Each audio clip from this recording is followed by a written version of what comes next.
अस्सलाम वालेकुम वरहमतुल्लाहि वबरकातुहू। आज जो हम एक्सरसाइज करने जा रहे हैं दैट इज़ एक्सरसाइज 13.3, राइट। लेकिन 13.3 करने से पहले आप लोग को कुछ फार्मूलाज याद होने चाहिए जो मैं बता भी चुका हूँ। आप लोग लेक्चर चेक कर लेना, बेसिक कॉन्सेप्ट्स ऑफ ज्योमेट्री और सरफेस एरिया एंड वॉल्यूम्स। एक लेक्चर यूट्यूब पे मैंने अपलोड किया है, उसको आप लोग चेक कर लेना। और चेक करने के बाद अच्छे से मैंने ये जो फार्मूलाज हैं इनकी जनरेशन मतलब इनकी जो ये जो फार्मूलाज है ये कैसे बनी, ठीक है। तो उसमें मैंने पूरा अच्छे से वो मैंने एक्सप्लेन किया है। तो अब यहाँ पे आप लोगों को क्या करना है, आप लोगों को बस कोन के बारे में, कोन के रिलेटेड क्वेश्चंस पूछे जाएंगे और उनका आंसर देना है, राइट। कोन तो आप लोगों को पता ही है, इसमें स्लांट हाइट होती है, इसमें नॉर्मल हाइट होती है और इसमें रेडियस होती है। स्लांट हाइट कौन सी हाइट होती है? It is the height from vertex to the circumference of the circle. जो वर्टेक्स से सर्कमफ्रेंस तक जो हाइट होती है उसे हम स्लांट हाइट बोलते हैं। और जो हाइट वर्टेक्स से लेके, कोन के वर्टेक्स से लेके सर्कल के सेंटर तक होती है तो उसको हम नॉर्मल हाइट बोलते हैं, ठीक है। और इसमें रेडियस भी होती है। जो बेस ऑफ कोन होता है वो होता है सर्कुलर शेप, तो इसलिए इसमें रेडियस पूछी जाती है। तो इसमें आप लोग को क्या करना है, ये तीन फॉर्मूलाज याद रखने हैं। पहले total surface area of cone that is equal to pi r into l plus r, right. उसके बाद curved surface area of cone pi are l. Slant height of cone is equal to l which is equal to square root of H square plus are square. जो total surface area of cone है इसका मतलब है हर एक surface, एक तो इसकी curved surface में आती है, दूसरा एरिया बेस आता है, तो वो होती है pi r into l plus r. उसके बाद जो curved surface area of cone है, कर्व्ड सरफेस एरिया का मतलब होता है जो बेस होती है कोन की उसको छोड़ के, उसको स्किप करना है, जो ओनली इसकी कर्व्ड सरफेस होती है उसका एरिया, तो उसका एरिया पाई आर एल होता है, राइट। तो ये कुछ फॉर्मूलाज हैं जो आप लोग को यूज करने हैं इस एक्सरसाइज में, एक्सरसाइज 13.3। तो अब पहला क्वेश्चन हम कर लेते हैं एक्सरसाइज 13.3 का। एक्सरसाइज 13.3 का पहला क्वेश्चन है, diameter of the base of the cone is 10.5 centimetre and it slant height is 10 centimetre. Find it is curved surface area and it is total surface area. तो हमें यहाँ पे बताना है diameter of base of cone is 10.5 centimetre.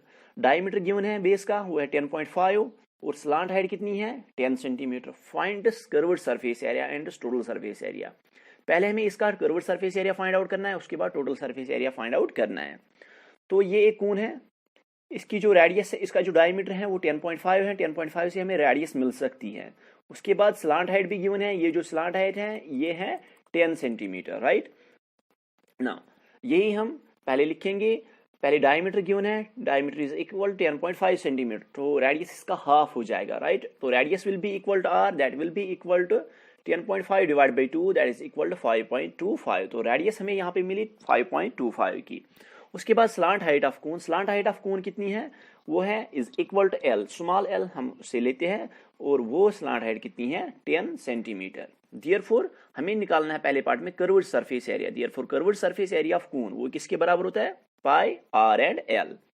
तो पाई का value 22/7 है, are का वैल्यू 5.25 है एंड एल का वैल्यू 10 सेंटीमीटर है, राइट। तो इनको आप लोग सिंपलीफाई कर सकते हो, बहुत ही आसान सा मल्टीप्लिकेशन है, तो वो आंसर आएगा 165 सेंटीमीटर स्क्वायर। तो ये कर्व्ड सरफेस एरिया का आंसर हो जाएगा। उसके बाद total surface area find out करना है। टोटल सरफेस एरिया किसके बराबर होता है, pi r into l plus r, तो वो आप लोग इजीली फाइंड आउट कर सकते हो। अब question number, total surface area भी मैंने यहाँ पे निकाला है, तो वो खुद कर लेना, ठीक है। उसके बाद सेकंड जो क्वेश्चन है that is question number second, find total surface area of cone if it is slant height is 21 centimetre and diameter of the base is 24 centimetre. Second question में हमें क्या करना है, हमें total surface area find out करना है, right, जो होता है pi r into l plus r. If it is slant height is 21 centimetre, अगर स्लांट हाइट कितनी होगी 21 सेंटीमीटर एंड डायमीटर कितना होगा 24। तो ये एक कोन है, आप लोग देख सकते हो स्क्रीन पे, यहाँ पे डायमीटर है 24 और स्लांट हाइट है 21 मीटर, राइट। तो यहाँ पे ये सेंटीमीटर आएगा, ठीक है, ये यहाँ पे सेंटीमीटर है, यहाँ पे भी सेंटीमीटर है। तो slant height of cone that is equal to L is equal 21 centimetre, slant height 21 centimetre है, डायमीटर किसके बराबर है 24 सेंटीमीटर, राइट। देयरफॉर हमें निकालना, देयरफॉर रेडियस ऑफ कोन, अगर डायमीटर गिवन है तो रेडियस कितनी आएगी 12 सेंटीमीटर, दैट इज 24 का half, 24 divide by 2 that is equal to 12 centimetre. Therefore total surface area of cone, जो total surface area of cone वो किसके बराबर होता है, pi r into l plus r. पाई का वैल्यू आएगा 22/7, r we have r is equal to 12 and l is equal to 21 and r is equal to 12 centimetre. तो वैल्यूज मैंने यहाँ पे सब्स्टिट्यूट कर लिए एल एंड आर के। तो इनको मल्टीपल जब मैंने किया तो यहाँ पे आंसर आया 264 डिवाइड बाई 7, लेकिन ये ब्रैकेट में इनको मैंने ऐड किया 21 plus 12 that is equal to 33। तो अब आसान सा मल्टीप्लिकेशन है बिल्कुल। तो इनको जब मल्टीपल करोगे तो आंसर आएगा 1244.57 सेंटीमीटर स्क्वायर। बहुत ही आसान क्वेश्चन नंबर सेकंड था, बहुत ही आसान था। Question number third, question number third says curved surface area of cone is 308 metre square and slant height is 14 centimeter. Find part number first radius of the base and part number second total surface area of the cone. तो जो question number third है, question number third हमें ये बता रहा है जो curved surface area of cone है, जो curved surface area of cone है दैट इज इक्वल टू, जो curved surface area of cone है that is 308 centimetre square, right, 308 centimetre square. ये curved surface area of cone है। Curved surface area of cone कितना है, 308 metre square. और जो slant height है, स्लांट हाइट किसके बराबर है, slant height we have the slant height is equal to, slant height we have slant height 14 centimetre. ये स्लांट हाइट हमारे पास गिवन है, वो कितनी है, 14 सेंटीमीटर की, राइट। तो पहले पार्ट में हमें फाइंड आउट करना है रेडियस ऑफ बेस कितनी होगी, यानी कि पहले पार्ट में हमें फाइंड आउट करना होगा रेडियस। तो चलिए देखते हैं रेडियस कैसे फाइंड आउट हम करेंगे। जो स्लांट हाइट ऑफ कोन है that is equal to L, वो कितना है, 14 सेंटीमीटर, ये क्वेश्चन में ही गिवन है।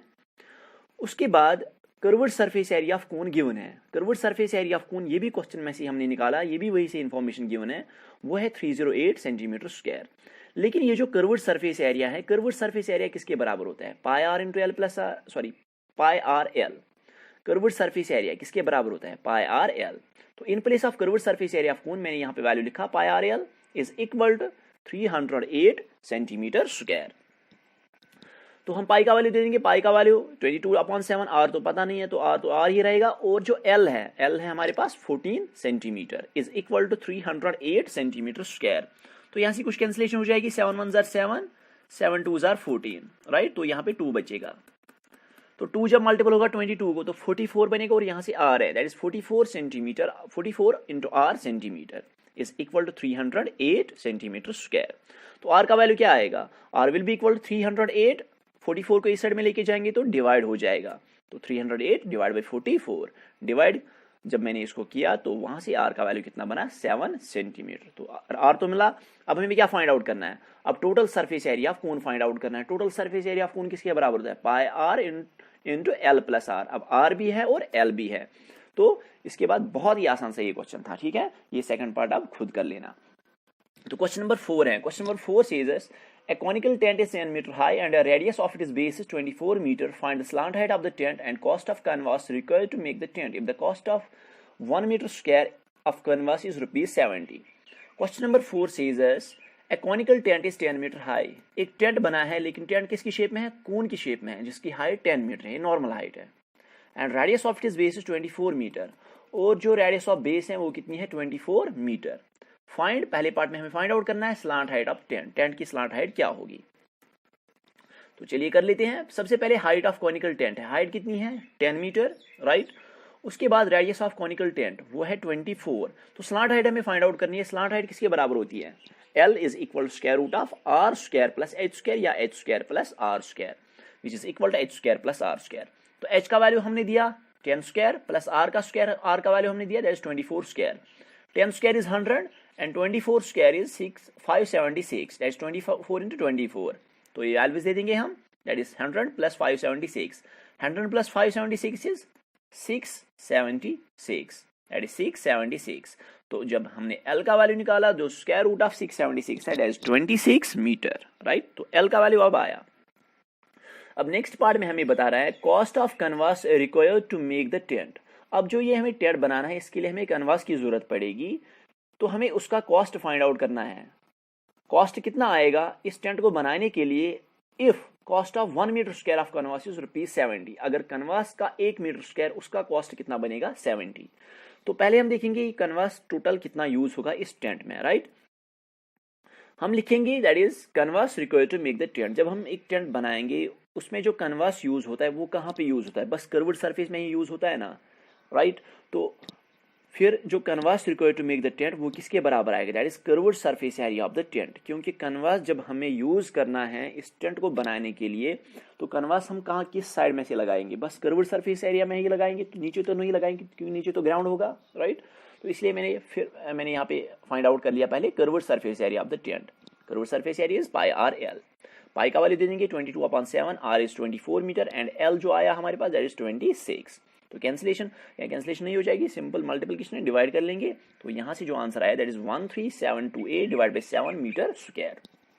ये जो कैनवास है उसका एरिया है। नाउ जो 1 मीटर स्क्वायर का कॉस्ट है, now cost of 1 metre square of canvas वो कितना है, ₹70। हमारे पास कितने मीटर स्क्वायर है, 13728 डिवाइड बाई 7 मीटर स्क्वायर। तो इसका कॉस्ट टोटल कितना बनेगा, तो मल्टीपल करेंगे इसको 70 से, तो यहाँ पे कैंसिलेशन हो जाएगी, that is 7 1 jar 7, 7 10 jar 70।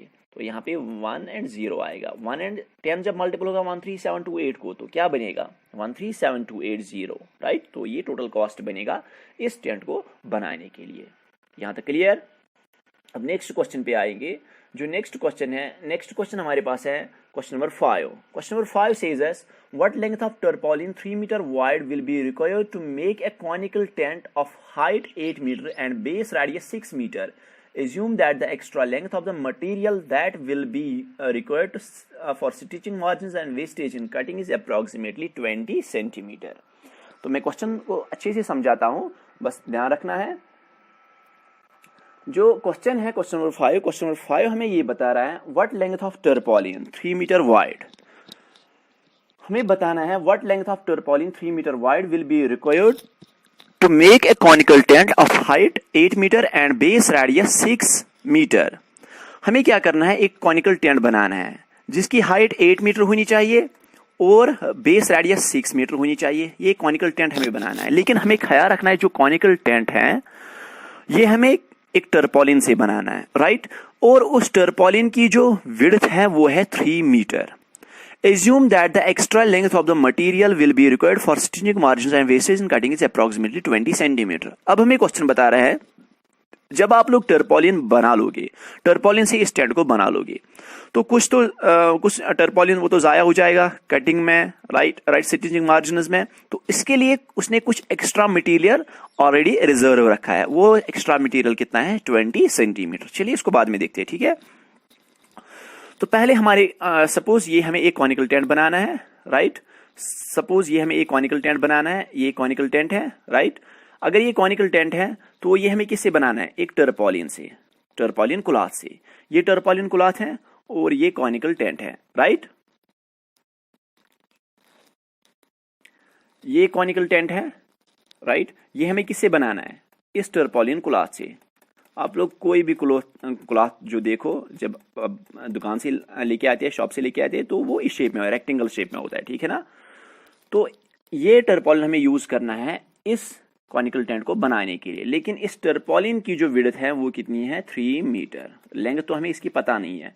We have to find out the length of tarpaulin cloth but in metres, means we have to find out the length of this tarpaulin cloth, right.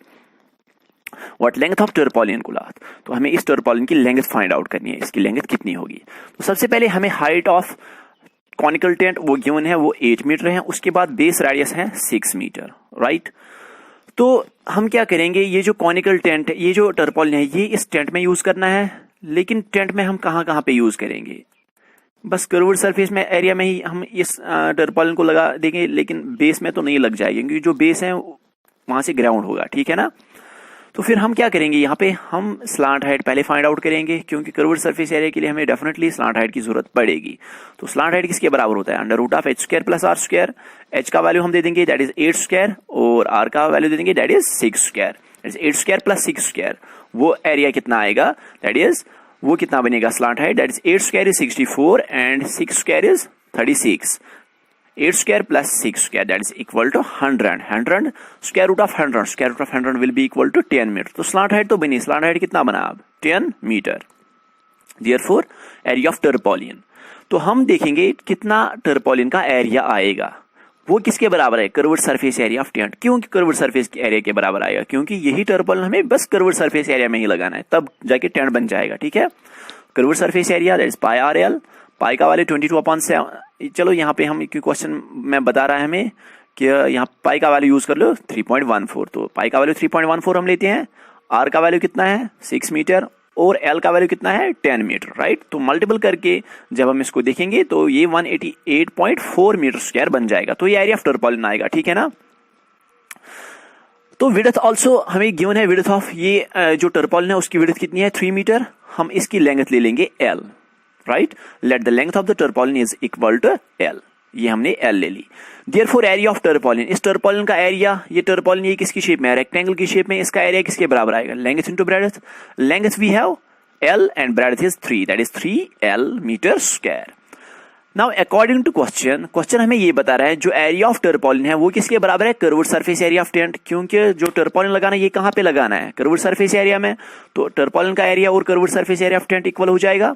Area of टर्पॉलिन वो किसके equal है? 3L, और curved surface area हमारे पास आया था 188.4, right. तो L का value क्या आएगा?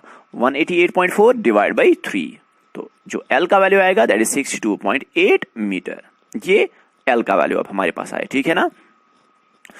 अब क्वेश्चन में लास्ट में ये बता रहा था जो हमने ऑलरेडी कुछ एक्स्ट्रा मटेरियल रखा था इस टर्पॉलिन का, उसकी जो लेंथ है वो है 20 सेंटीमीटर, राइट। वो मटेरियल हमें तब यूज करना है जब हमें कुछ मटेरियल इस टर्पॉलिन से जाया हो जाएगा स्टिचिंग मार्जिन में और कटिंग में, राइट। तो फिर total length of tarpaulin required for stitching margin cutting वो कितना है? 20 सेंटीमीटर। 20 सेंटीमीटर को मैं चेंज कर रहा हूँ मीटर्स में, क्योंकि लेंथ मैंने यहाँ पे निकाली मीटर्स में। तो टोटल लेंथ की फिर क्या बन जाएगी of tarpaulin? 62.8 plus 0.2 metre, that will be equal to 63 metre. बहुत ही अच्छा क्वेश्चन था। तो क्वेश्चन नंबर 5 हम कर चुके हैं। अब क्वेश्चन नंबर 6 पे आते हैं। Question number 6 says as the slant height and the base diameter of a conical tomb are 25 meter and 14 meter. Find the cost of whitewashing its curved surface area at the rate of rupees 110 per 100 meter square. बहुत ही अच्छा question, लेकिन उससे भी कई आसान ये question है। ठीक है ना। The slant height and base diameter of the conical tomb are, slant height है 25 मीटर और जो base diameter है वो है 14 मीटर। हमें फाइंड आउट करना है, find the cost of white washing it is curved surface area. इसका कर्व्ड सरफेस एरिया हमें व्हाइट वॉश करना है, उसका कॉस्ट हमें निकालना है। अगर 201 मीटर का कॉस्ट कितना आएगा? ₹100, राइट। तो सबसे पहले स्लांट हाइट यहाँ पे गिवन है दैट इज 25 मीटर। उसके बाद डायमीटर भी गिवन है, diameter is equal to 14 metre. Diameter से क्या मिल सकता है? रेडियस। तो radius of tomb will be equal to R is equal to 7 metre, that is 14 divide by 2, that is equal to 7 metre. Now उसके बाद जो curved surface area that is curved surface area of, हम निकालेंगे पहले curved surface area. ठीक है, हमें यहाँ पे निकालना है that is find the cost of white washing it is curved surface area. इसका कर्व्ड सरफेस एरिया, तो यहाँ पे हम निकालेंगे कर्व्ड सरफेस एरिया C.S.A। यहाँ पे मैं लिखना भूल गया हूँ। ठीक है, तो curved surface area of tomb वो किसके बराबर आता है? Pi are L. Pi is 22/7, R is 7 and जो L है that is 25, right. 7 and 7 cancel out हुआ, that is 22 into 25 metre square, वो आएगा 550 metre square. Now cost of white washing 100 metre square. जो 100 मीटर स्क्वायर जो है उसका cost कितना आता है? ₹210। वही से बता रहा है एट द रेट ऑफ ₹110 पर 100 मीटर स्क्वायर। जो 100 मीटर स्क्वायर है उसका कॉस्ट कितना बनता है? ₹210।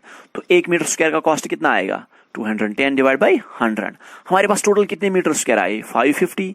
Therefore cost of white washing 550 metre square will be equal to ₹210 divide by 100 into 550। इसको कैंसिलेशन करके हमें जो मिला answer that is 1155, that is 1155, right. तो क्वेश्चन नंबर 6 था ये।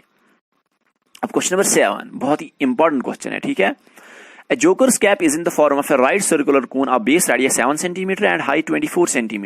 तो एक जोकर्स कैप होती है, एक जोकर जो कैप यूज करता है वो किसकी फॉर्म में है? राइट सर्कुलर कोन की फॉर्म में है, यानी कि कोन की फॉर्म में of radius of base radius 7 centimetre. लेकिन बेस रेडियस कितनी है? 7 सेंटीमीटर एंड हाइट कितनी है? 24 centimetre. Find the area of sheet required to make 10 such caps. तो हमें उस शीट का एरिया फाइंड आउट करना है जिससे हम ऐसे ही 10 कैप्स बना सकते हैं। तो एक जो जोकर्स कैप है, राइट, जोकर्स कैप की जो रेडियस है that is 7 centimetre. Radius given है 7 सेंटीमीटर उसके बाद जो हाइट है, हाइट यहाँ पे कितनी गिवन है, 24 सेंटीमीटर। ये जोकर्स कैप है, ठीक है, ये जोकर्स कैप है, जो रेडियस है 7 सेंटीमीटर और जो हाइट है 24, ये हाइट है, ठीक है, ये हाइट है 24, स्लांट हाइट नहीं, ये हाइट है। तो उसके बाद हम स्लांट हाइट निकालेंगे इसका, क्योंकि हमें डेफिनेटली इसमें कर्व्ड सरफेस एरिया निकालना ही है, ठीक है। तो slant height of cone is equal to L is equal to under root of H square plus are square. h is 24 square and r is 7 square. 24 square is 576 plus 7 square is 49. That will be equal to square root of 576 plus 49. 576 plus 49 इसको जब हम add कर लेंगे तो 625 बन जाएगा, right. 625 किसका square है, 25 स्क्वायर। 25 into 25 625, तो L का वैल्यू क्या आएगा, 25 सेंटीमीटर, क्योंकि square and root cancel out हो जाएगा, ठीक है। तो L भी आ गया। नाउ हम लिखेंगे यहाँ पे area of sheet required to make a cap. एक कैप को बनाने के पहले हम देखेंगे एक कैप में कितना एरिया यूज होगा इस शीट का, ठीक है। Area of sheet required to make a cap, एक कैप को बनाने के लिए कितना एरिया यूज होगा। तो जब हम कैप बनाएंगे इसका कौन सा एरिया खाली होता है, जहां पे कुछ भी मटेरियल यूज नहीं होता है, वो बेस का एरिया खाली होता है, ठीक है। और जो ऊपर वाला एरिया होता है वो उसमें मटेरियल लगा हुआ होता है, ठीक है, क्योंकि जो बेस का एरिया वही हम सर पे रखते हैं, तो उस तरह से वो कैप अच्छे से बैठ जाती है। तो जो नीचे वाला एरिया है, नीचे वाला एरिया खाली होता है, ठीक है। तो ये मटेरियल अब हमें कहाँ पे लगाना है, बस कर्व्ड सरफेस एरिया में। तो एक शीट को एक कैप को बनाने के लिए कितने मटेरियल की जरूरत पड़ेगी, that will be equal to curved surface area of cone. Curved surface area of cone is pi are L, pi is 22/7, R is 7 centimetre and L is 25। तो यहां से जो 7 है, ये 7 और ये 7 कैंसिल आउट होता है, तो 22 into 25 कितना बन जाएगा, 550 सेंटीमीटर स्क्वायर। एक कैप को बनाने के लिए कितने मटेरियल की जरूरत पड़ेगी, 550 मीटर स्क्वायर। हमें बताना है 10 such caps, how much area of sheet will be required to make 10 such caps. तो 10 कैप्स को बनाने के लिए कितना एरिया, मतलब इस शीट की जरूरत पड़ेगी, ठीक है। तो therefore area of sheet required to make 10 such caps, that will be equal to 10 caps को बनाने के लिए कितना एरिया, कितने मटेरियल की जरूरत पड़ेगी, that will be equal to 10 into 550। 10 into 550 is 5500। तो ये सेंटीमीटर स्क्वायर, ये एरिया की जरूरत पड़ेगी, राइट। तो ये यहां तक था क्वेश्चन, जो एक्सरसाइज हमने की है दैट इज 13.3, मतलब हमने कोन कंप्लीट कर लिया है, ठीक है। तो इसके बाद हम जो नेक्स्ट आएगा दैट इज स्फीयर, उस पे जाएंगे, ठीक है। तो लेकिन इस एक्सरसाइज में क्वेश्चन नंबर 8 बचा है, ठीक है। तो एक्सरसाइज जो क्वेश्चन नंबर 8 है इस एक्सरसाइज में, वो मैंने यहाँ पे नहीं दिखाया। वो मैंने इसलिए यहाँ पे नहीं दिखाया क्योंकि वो आप लोगों को खुद अच्छे से आएगा, उसकी ट्राई आप खुद कर सकते हो, राइट।